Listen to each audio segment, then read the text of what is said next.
कहानी शुरू होती है उसी गांव में, ज्ञान के घर से, जहां ज्ञान राइस्टार से कहता है, तेरा धोखा अब शब्दों से नहीं मिट सकता, हमारी दोस्ती अब खत्म। जब राइस्टार ने सुना कि उसके सबसे करीबी भाई ने उस पर भरोसा तोड़ दिया, तो जैसे जमीन उसके पैरों के नीचे से खिसक गई। वो चुपचाप वहां से चला गया। ना कोई जवाब, ना कोई सफाई, बस खामोश दर्द। अब वो शोरूम जो कभी हंसियों से गूंजता था, सन्नाटों में डूब गया था। राइस्टार अब रोज अकेले बैठा रहता, न ग्राहक, न जोश, न जीवन। काम ठप हो गया और कुछ हफ्तों बाद उसे शोरूम बंद करना पड़ा। अब राइस्टार का दिन सूनापन था और रातें आंसुओं से भीगी हुई। हर शाम वो ज्ञान भाई के घर के सामने जाकर बस एक ही बात कहता, भाई एक बार मेरी बात तो सुन ले। एक शाम राइस्टार अकेला, टूटा हुआ, खाली सड़क पर चल रहा था। तभी एक मोड़ पर बनी खड़ा था अपने गुर्गों के साथ। बनी हंसते हुए बोला, क्या बात है भाई, न तेरा शोरूम बचा, न भाई और न ही अनुष्का,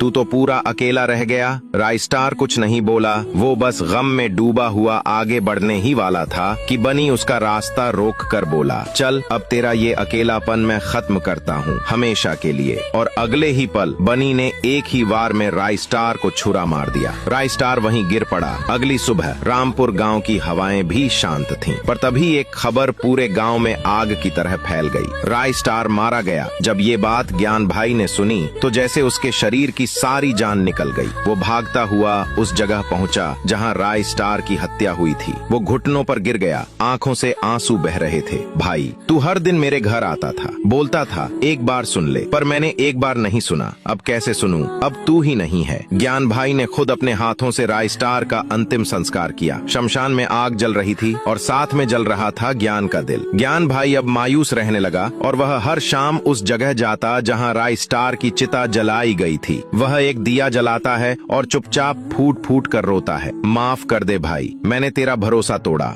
फिर उठकर आग की तरफ देखता है और गुस्से में कहता है, पर अब मत भूलना, मैं तेरा बदला जरूर लूंगा। अगली सुबह ज्ञान भाई अपने पुराने बंद पड़े शोरूम को फिर से खोलता है। काम पर लग जाता है, पर मन भारी है। तभी एक आदमी आता है, ज्ञान भाई आपको पता है ना, राइस्टार बेकसूर था, वो चोरी बनी ने करवाई। ये सुनते ही ज्ञान भाई गुस्से से लाल पीला हो जाता है। वो अपनी बाइक पर निकलता है, सीधा उस इलाके की तरफ जहां बनी छिपा हुआ था। वहां पहुंचते ही वो एक बनी के आदमी से भिड़ता है, बता बनी कहाँ है? आदमी हंसकर बोलता है, तुझे जानना जरूरी है क्या? वो गुस्से में दौड़ कर जाता है और बनी के आदमी का सिर काट देता है। अब ज्ञान को एक प्लान आता है। वो बनी के आदमी के कपड़े पहनता है, आवाज बदलता है और बनी को फोन करता है, बॉस रामपुर में फिर से बहुत सारा माल मिला है, आओ जल्दी। क्या बनी आएगा? क्या ज्ञान भाई राइस्टार का बदला ले पाएगा? अगला पार्ट देखने के लिए कमेंट करें।